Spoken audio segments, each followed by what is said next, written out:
할렐루야. 세계에서 가장 자살을 많이 하는 나라는 어느 나라일까요? 불행하게도 우리나라가 경제협력개발기구라고 그러죠. OECD 국가 중에서 가장 높다라는 그런 통계입니다. 현재 어떤 통계들이 그렇게 많지가 않아서 제가 찾다 보니까 2008년에 대한 통계가 하나 나와 있는데요. 2008년 기준으로 볼 때에 우리나라의 10만 명당 자살자 수가 26명이랍니다. 그리고 하루 평균 35.1명이 스스로 목숨을 끊는다고 합니다. 자, 이렇게 놓고 보니까 1년에 우리 한국 땅에서 자살로 사망한 사람들이 1만 2,858명이나 되죠. 국립서울병원은 한 해 자살로 인해서 사회적으로 경제적으로 손실보는 손실액을 3조 856억이라고 이렇게 추산하기도 합니다. 그런데 자살의 원인 중에 80%를 차지하고 있는 것이 있습니다. 그 원인이 바로 우울증입니다. 그러니까 우울증이 행복한 인간 생활을 좀먹고 있고 그리고 복된 가정을 파괴하고 있죠.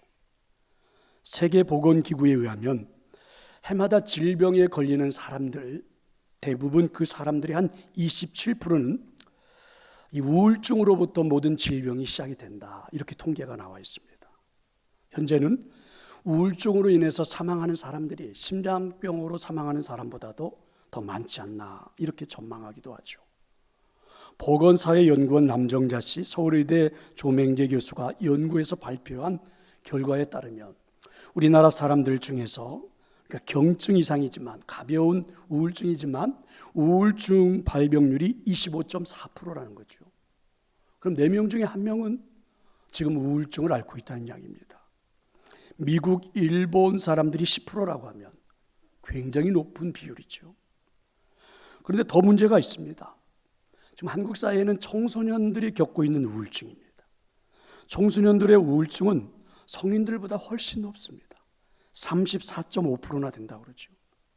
그리고 이 청소년들 중에는 반드시 치료가 필요한 중증의 환자들이 14%나 이르고 있고 이 아이들을 내버려 두면 방치하면 15%는 자살을 시도한다는 거죠. 마음의 감기 이렇게 불리는 병이 이제 우울증이 됐죠. 개개인이 평생 살아가면서 발병할 수 있는 확률은 20% 이상이 되는 흔한 그런 질병이 되어버리고 만 겁니다. 우리가 매일매일 만나는 사람들 중에 4명 중에 한 사람은 지금 우울증을 경험했든지 우울증에 빠져 있든지 그 중에 또 7명 중에 한 사람은 지금 큰 중증 환자가 돼서 자살을 생각하는 그런 통계라는 이야기입니다. 그러면 여러분 신앙인들은 다를까요? 우리는 우울증에 걸리지 않나? 사실은 여러분 신앙인들도 우울증에 빠질 수가 있습니다. 성경에 보면 엘리야, 사울왕, 모세, 욥, 다윗 이 사람들도 다 우울증에 시달렸죠. 종교개혁을 일으켰던 그리고 장리교회 창시자라고 하는 칼빈도 마틴 루터도 감리교회 창시자인 웨슬리도 심각한 우울증에서 고생했던 분들 20세기의 최고의 설교가요 최고의 목회자라고 여겨지는 찰스 스펄전도 철학자 중에서는 신앙이 그래도 좋다고 여겼던 키에르케고르도 다 우울증에 시달렸습니다. 권력, 명예, 부를 다 한 손에 쥐었던 국가의 최고 지도자 대통령, 특별히 미국의 아브라함 링컨 대통령도 영국의 윈스턴 처칠도 심각한 우울증에서 고생했던 분들입니다. 우리에게 많은 감동을 주는 작가들도 있죠. 포우, 도스토옙스키, 밀턴 이런 사람들도 우울증의 고통 속에서 살았습니다. 자, 이렇게 놓고 보니까 우울증은요 부유하든 가난하든 종교가 있든 없든 나이가 들었든 젊었든 아니면 지식이 많든 지식이 없든 여러분 모두에게 다 찾아오는 그래서 모두를 괴롭히고 있는 그런 질병이 되어버리고 말았습니다. 오늘 예배하는 여러분에게 저는 질문해 보고 싶습니다. 여러분은 우울증으로 고통당하고 있지 않습니까? 혹시 여러분들 중에는, 가족 식구들 중에는 우울증으로 고생하는 분들은 없나요? 오늘 예배하는 여러분들 가운데 혹시라도 우울증으로 고생하시는 분들에게 하나님의 치유가 나타나기를 축원합니다. 여러분의 가족 식구들 중에 우울증으로 고생하는 분들이 있다면 하나님이 만져주시기를 축원합니다. 성경은 우리에게 이렇게 말씀합니다. 주 안에서 항상 기뻐하라. 내가 다시 말하노니 기뻐하라. 데살로니가전서 5장 16절은 항상 기뻐하라. 신명기서 12장은 이렇게 말하지요. 너희 하나님 여호와께서 너희의 손으로 수고한 일에 복 주심으로 말미암아 너희와 너희의 가족이 즐거워할지니라. 오늘 하나님 주신 14절의 말씀은 이렇게 말하지요. 시온에 따라 노래할지어다. 이스라엘아 기쁘게 부를지어다. 예루살렘 따라 전심으로 기뻐하며 즐거워할지어다. 4월을 시작하는 성도 여러분, 이 달에는 부활절이 있습니다. 우리 인생들에게 하나님이 주시는 최고의 기쁨이죠. 즐거움입니다. 바라기는 지금의 상황이 우울한 건 사실이지만 하나님이 주시는 은혜로 이 한 달 여러분의 삶의 기쁨이 누려지기를, 아니 기쁨을 회복할 수 있는 달이 될 수 있기를 축원합니다. 우리가 어떻게 하면 우울할 수밖에 없는 세상에서 여러분 기쁘게 살 수 있습니까? 오늘 하나님의 음성입니다. 임마누엘 하나님으로 인해 기뻐할 수 있습니다. 현대인들이 앓고 있는 우울증은요, 일반적으로 여러 가지 원인들이 있다고 그러는데 그 중에 일반적으로 생각해 볼 때 상실감으로 인해서 나타나는 경우가 많다고 그러죠. 예를 들면 어느 날 갑자기 함께 살았던 내 사랑하는 배우자가 세상을 먼저 떠날 때, 그렇죠? 또 부도로 인해서 물질을 다 상실할 때, 사고로 인해서 자녀를 잃어버릴 때, 정권 교체로 인해서 사회적인 지위, 명예를 상실할 때, 또 직장을 상실할 때, 육체가 노쇠함으로, 그러니까 노인이 됨으로 건강을 상실하고 기억력을 상실하고 체력을 상실할 때, 또 여러분 자존감을 상실할 때도 마찬가지죠. 우리 안에 떠오르는 감정을 통제하지 못하는 이 통제력을 상실할 때도 우울증이 찾아오죠. 결국은 이렇게 살다 보니까 삶의 의미를 상실하게 됩니다. 이때 나타나는 게 바로 우울증입니다. 오늘 성경에 나오는 유다 백성들도 마찬가지였습니다. 오늘 이 성경을 기록한 스바냐 선지자는 왕족이었어요. 그가 살았을 때는요, 나라의 그 국력이 쇠퇴하고 지도자들이 부패해서 절망적인 때입니다. 악한 므낫세 왕이 죽고 그 아들 아몬이 왕이 되었지만 아버지를 따라 악한 길을 걸어가가지고 결국 신하들에게 피살되었습니다. 그리고 그의 아들인 요시아가 8살밖에 되지 않는데 왕위에 등극을 한 거예요. 8살 먹은 아이가 왕을 어떻게 합니까? 그러니까 여러분 정치적으로 참 암흑기였죠.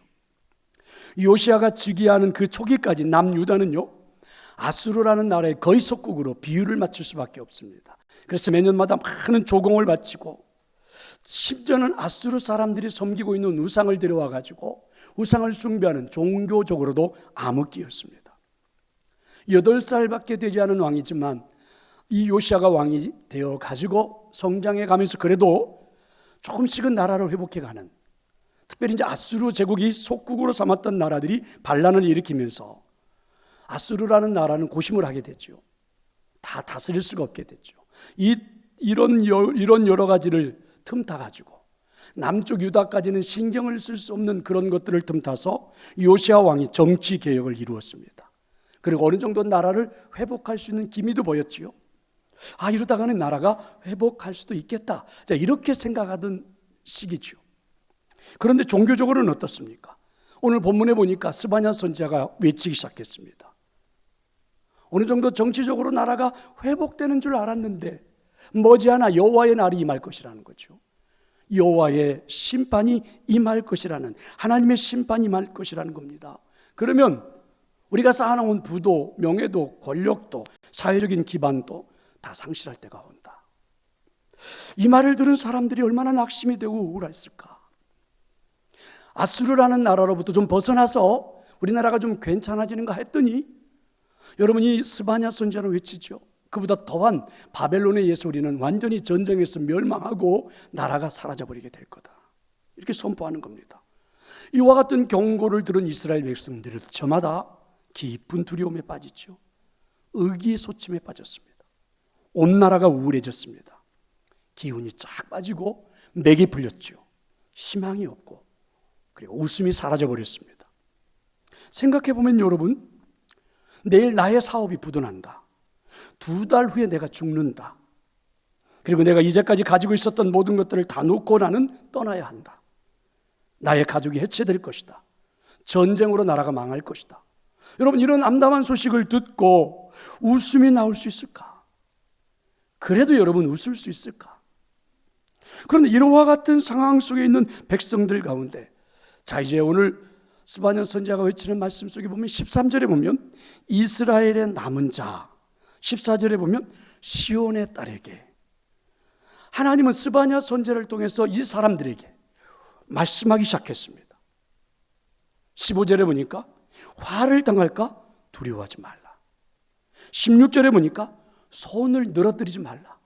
절망하지 말라는 그런 말이죠.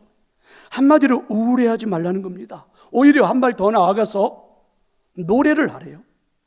기뻐하면서 즐거워하라는 것입니다. 하나님이 이스라엘의 남은 자, 시온의 딸들에게 이렇게 말씀하시는데, 그럼 이들이 누구입니까? 어떤 사람들입니까? 오늘 현재로 본다고 하면 저처럼, 여러분처럼 예수 그리스도를 구주로 영접하고 믿음 안에서 살아가고 있는 구원의 감격을 누리는 신앙인들이죠. 물론 여러분, 이 신앙인들에게도 이스라엘의 남은 자, 그리고 시온의 딸들도 상황은 똑같습니다. 똑같은 나라에 살고 있죠. 절망적이죠. 우울한 소식들이 판을 칩니다. 그런데 그들을 보고 하나님은 오히려 노래하라, 기뻐하고 즐거워하라, 두려워하지 말고 손을 늘어뜨리지 말고 절망하지 말라, 이렇게 말씀하시는 겁니다. 똑같은 조건에 있는 사람들에게 우울해하지 말라는 겁니다. 화를 당할까 두려워하지도 말고 절망하지도 말고 오히려 노래를 불러라, 오히려 기뻐하며 즐거워하라 하는 것입니다. 왜 그럴까요? 아니, 왜 노래를 해야 할까요? 이 상황 속에서도 왜 우리는 기뻐하며 즐거워해야 하는 것입니까? 17절의 말씀입니다. 너희 하나님 여호와가 너의 가운데 계시기 때문입니다. 아멘. 모든 것이 다 사라졌어도 하나님은 우리와 함께 하시기 때문에, 그 약속의 말씀이 있기 때문입니다. 우리와 함께 하시겠다는, 함께 하시는 하나님은 그러면 어떤 분이십니까? 17절은 이렇게 말씀하잖아요. 그는 구원을 베푸실 전능자이시라. 우리와 함께 하시는 하나님은 전능자 하나님이시죠. 나와 함께 하시는 하나님은 충분히 내 삶의 상황을 반전시킬 수 있는 구원하시는 하나님이십니다. 상실감에 빠져 우울하십니까? 손에 아무것도 들려진 것이 없어서 다 잃어버렸다고 여러분 우울하십니까? 함께 하시는 전능자 하나님이 계십니다. 내 삶을 반전시키는 구원자 하나님이 계십니다. 우리가 누구입니까? 우리는 전능자 하나님을 믿는 신앙인들입니다. 우리는 그분이 베푸시는 구원을 통해 인생의 행복을 누리는 사람들입니다. 우리는 그분 때문에 여기까지 올 수 있었던 사람들입니다. 우리는 그분 때문에 행복을 누리며 사는 사람들입니다. 우리는 그분 때문에 노래하는 사람들입니다. 우리는 그분 때문에 기뻐하며 즐거워하는 사람들입니다. 맞지 않나요? 우리는 살면서 내 곁을 떠나가는 것을 많이 경험해 보았습니다. 내가 아름다움이 있을 때는 나를 좋아하더니 아름다움이 사라지니까 떠나가는 것을 많이 보았죠. 돈이 있을 때에는요, 늘 내 곁에 있던 사람들이 돈을 잃고 나니까 아무도 없습니다.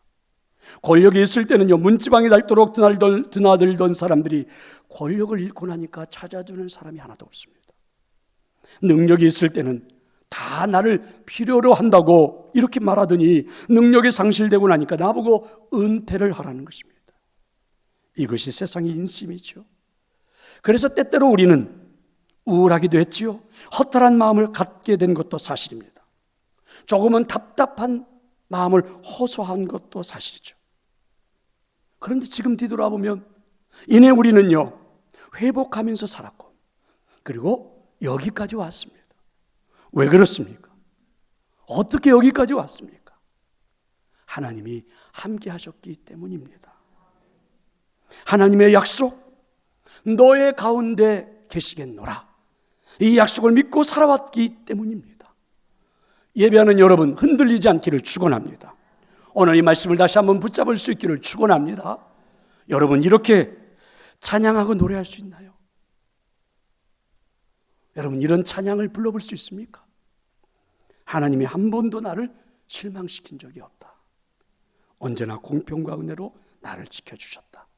함께 이제 이 찬양을 불러보려고 하는데요, 정말 여러분 그렇게 노래할 수 있습니까? 하나님이 한 번도 나를 실망시킨 적이 없고, 하나님은 언제나 나를 공평과 은혜로 지켜주셨고, 그래서 그 하나님은 정말 신실하신 하나님이라고 여러분 노래할 수 있습니까? 오늘 이 찬양이 꼭 여러분의 찬양이 되고 그렇게 노래해 볼 수 있기를 저는 원합니다. 함께 한번 불러보겠습니다.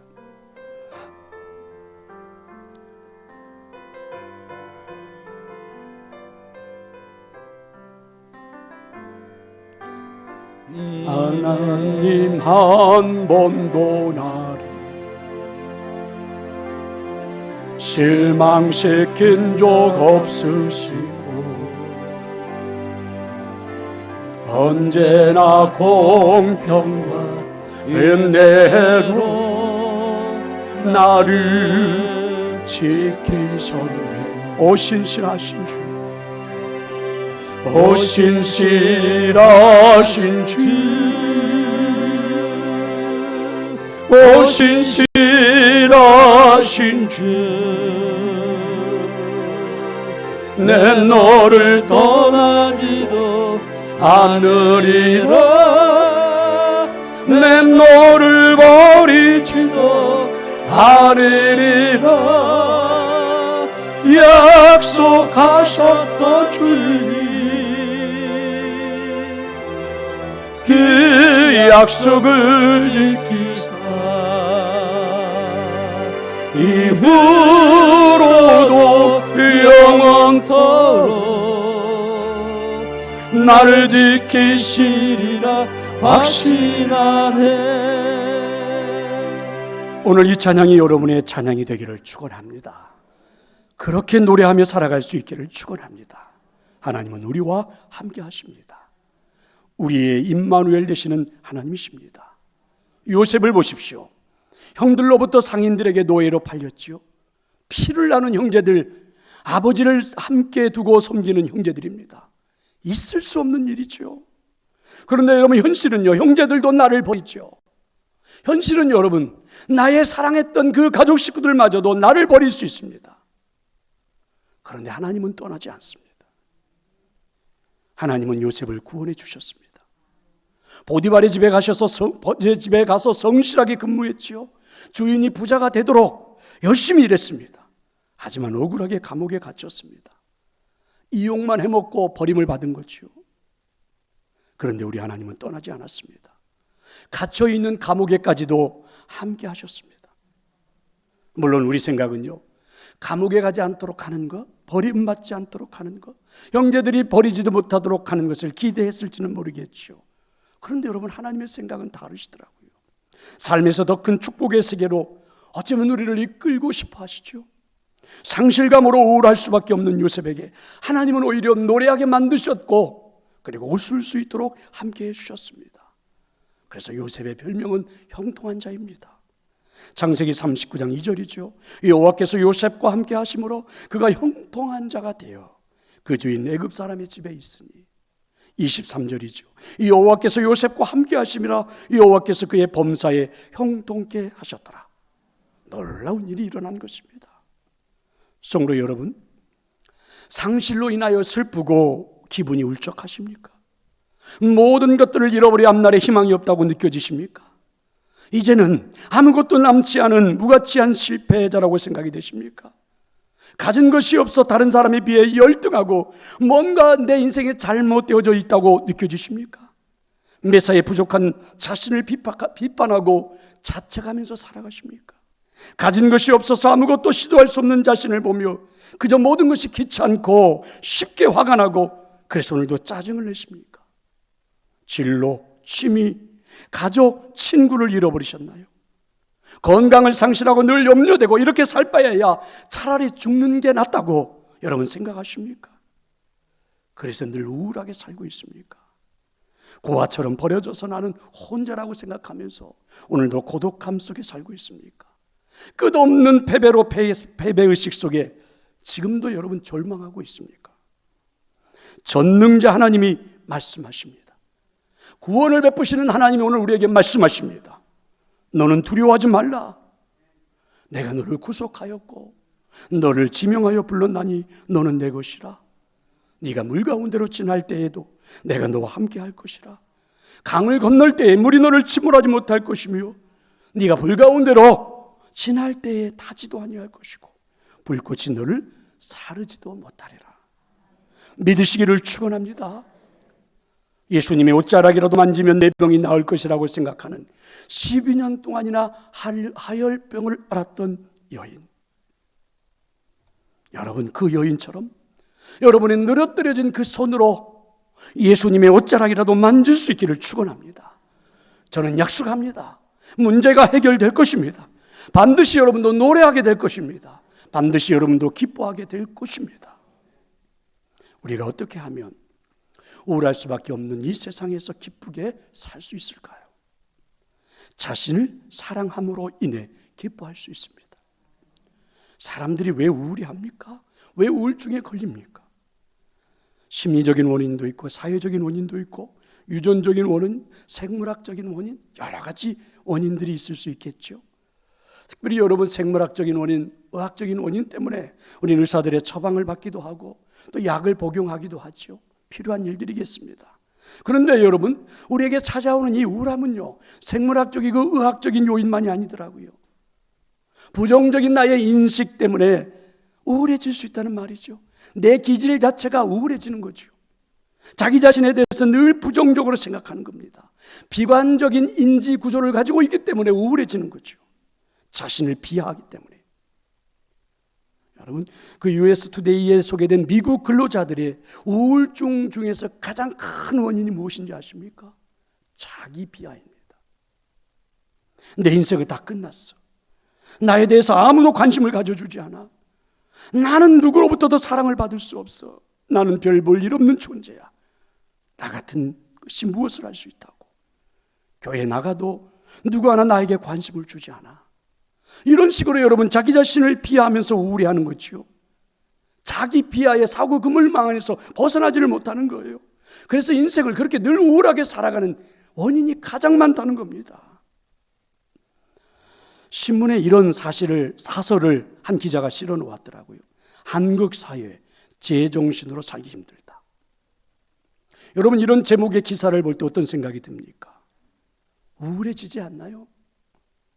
이분의 그 논리는 이렇습니다. 질서의식이 형편없다. 문화가 형편없다. 성형수술에 집착한다. 집단 히스테리 증상이 있다. 도덕 불감증에 빠져 있다. 그래서 한국 사회는 정신적으로 병든 사회다. 한 기자가 이렇게 글을 실어 놓았어요. 여러분, 저는 이런 부정적인 인지 양식으로 생각하면 얼마나 우울합니까? 어떻게 여러분 전 국민들이 보는 신문에 이렇게 부정적인 인지 양식으로만 여러분 글을 쓸 수 있단 말입니까? 어떻게 정치인들이 말하는, 어떻게 여러분 그 여론을 조장하는 기자들이 말하는 것이 우리들의 삶이 될 수 있습니까? 어찌 그들이 말하는 것이 우리 인생이란 말입니까? 저는 이들의 생각을 받아들일 수가 없습니다. 제가 한번 이야기해 볼까요? 우리나라는요 다 그런 것만은 아니더라고요. 우리나라는 일제 36년의 식민지를 극복한 나라입니다. 6.25라는 전쟁의 폐해 속에서 꽃을 피운 나라입니다. 얼마 전까지만 해도 보릿고개를 넘어야 했던 우리가 이렇게 먹을 것이 풍부한 나라입니다. 전 세계 젊은이들이 K-팝이라는 문화 콘텐츠를 보고 열광하는, 주도하는 나라입니다. 얼마나 장점이 많은데, 얼마나 여러분 좋은 점이 많은데 왜 우리가 부정적인 인지 양식으로 인생을 본단 말입니까? 자신을 비하면 알잖아요. 매사가 의기소침해지죠. 희망이 없어요. 성취욕도 사명도 잃어버립니다. 여러분 그렇게 살고 싶습니까? 그렇게 인생을 살아가고 싶습니까? 오늘 본문을 보십시오. 남한국 유다가 부패한 사회가 되었죠. 신앙적으로 여러분 우상이 성행하는 나라가 되었죠. 그래서 하나님은 스바냐 선지자를 통해서 이 나라를 심판하시겠다는 겁니다. 심판이 다가오는 현실 속에 살고 있는 그들, 절망이라고 생각하는데 오히려 하나님은 그들을 향하여 무엇이라고 말씀하십니까? 오히려 그런 이스라엘 백성들을 바라보면서 하나님 뭐라고 말씀하세요? 그가 너로 말미암아 기쁨을 이기지 못하시며 너를 잠잠히 사랑하시며 너로 말미암아 즐거이 부르며 내가 기뻐하겠다. 타락한 백성들이었지만 그래도 여전히 너희들은 나에게 남은 자고 시온의 딸이라는 거죠. 하나님의 택한 백성이라는 것입니다. 하나님의 자녀라는 거예요. 여전히 너희들은 나에게 기쁨을 주는 자녀들이고 내가 여전히 너희들을 바라보면 기뻐서 어쩔 줄을 모르는 너무너무 사랑스러운 존재라는 거예요. 성도 여러분, 하나님은 오늘 우리를 보고 무엇이라고 말씀하십니까? 시편 16편 3절입니다. 땅에 있는 성도들은 존귀한 자들이니 나의 모든 즐거움이 그들에게 있도다. 이사야서 43장 4절이죠. 네가 내 눈에는 보배롭고 존귀하여 내가 너를 사랑하였다. 그렇습니다. 하나님은 우리를 비천하게 보시지 않습니다. 하나님 우리를 하찮게 보시지 않습니다. 하나님 우리를 보고 존귀한 자라고 말씀해 주십니다. 보배한 자라고 말씀해 주십니다. 나의 즐거움이 되고 정말 사랑스러운 존재라고 말씀해 주십니다. 여러분, 스스로 자기를 비하하지 마십시다. 부정적인 인식으로 자신을 보지 마십시다. 세속적인 사람들이 말하는 눈으로 내 자신을 보지 마십시다. 세상 사람들이 말하는 여론으로 세상 사람들이 울부짖고 있는 소리로 내 자신을 보지 마십시다. 적어도 우리는 하나님을 섬기는 백성들이 아닙니까? 영국 런던의 한 악기점에 남루한 복장에 죽는 남자가 들어왔습니다. 그 남자는 묵직하고 낡은 바이올린 하나를 그 상점 사장에게 내밀면서 부탁을 했죠. 이 바이올린을 $5에 사지 않겠습니까? 배가 너무 고파서요. 그래서 이 악기점 주인인 이 벤치 씨는 불쌍한 나겐을 돕는 셈치고 $5를 주었지요. 중년 남자는 몇 번이고 감사하다고 인사를 한 후에 사라졌습니다. 벤치 씨는 그 묵직한 바이올린에 활을 당겨보았습니다. 그런데 깜짝 놀랄 만한 선율이 흘러나오는 겁니다. 닥치닥치 묻은 그 먼지를 털어내고 그리고 그 안을 들여다보았더니 다음과 같은 글씨가 적혀 있었습니다. 1700년산 안토니오 스트라디바리. 바이올린의 거장이었던 스트라디바리의 바이올린이었던 거죠. 그 바이올린은 호가 여러분 10만 달러가 넘는 1억이 넘는 최고의 명품이었거든요. 성도 여러분, 누가 뭐라 해도 우리는 이 세상에 딱 한 사람, 하나님께서 만들어 놓으신, 하나님께서 이 땅에 보내주신 최고의 명품들입니다. 내 자신을 $5짜리라고 비하하고 그렇게 불행하게 살아가지 마십시다. 우울해하지도 마십시다. 자신을 비하하지 마십시다. 하나님 우리에게 말씀하십니다. 정말 사랑받는 존재라고, 너무너무 기쁘고 즐겁다고 나를 보시기만 해도 이 말씀이 꼭 믿어지기를 축원합니다. 결론입니다. 여러분, 우울하게 살고 싶으세요? 그냥 우울증에 사로잡혀서 자살하고 싶은 충동에 사로잡힌 채 그렇게 살고 싶으세요? 상실감에 젖어 가족 식구들에게 모진 소리 하면서 그렇게 짜증내며 살고 싶으세요? 누군가 내 옆에 왔는데 그에게도 우울한 바이러스를 전염시키고 싶으세요? 그거 아니지 않습니까? 이 땅에 남은 자들인 성도 여러분, 시온의 딸이라고 우리를 여겨주고 있는 성도 여러분, 노래합시다. 노래합시다. 우리 기뻐합시다. 즐겁게 살아가십시다. 현실이 어려워도 말입니다. 여러분은 그렇게 할 수 있습니다. 여러분은 행복할 수 있어요. 반드시 여러분에게 역사가 일어날 수 있습니다. 이렇게 노래했으면 좋겠습니다. 비록 무화나무가 무성하지 못하고 포도나무에 열매가 없어도 감람나무에 소출이 없어도 밭에 먹을 것이 없고 우리의 양이 없고 외양간에 소가 없을지라도 나는 여호와로 말미암아 즐거워하며 나의 구원의 하나님으로 말미암아 기뻐하리로다. 이 노래를 꼭 부를 수 있기를 바랍니다. 이 노래가 여러분의 주제곡이 되기를 저는 축원합니다. 그러면서 여러분의 삶을 다시 한번 일으켜 세우시고 살아갈 수 있기를. 4월 한 달 여러분 이 기쁨으로 반드시 여러분의 인생을 다시 한번 이루어 세워 볼 수 있기를 간절히 축원합니다. 자, 이제 찬양을 하려고 하는데요. 오늘 하나님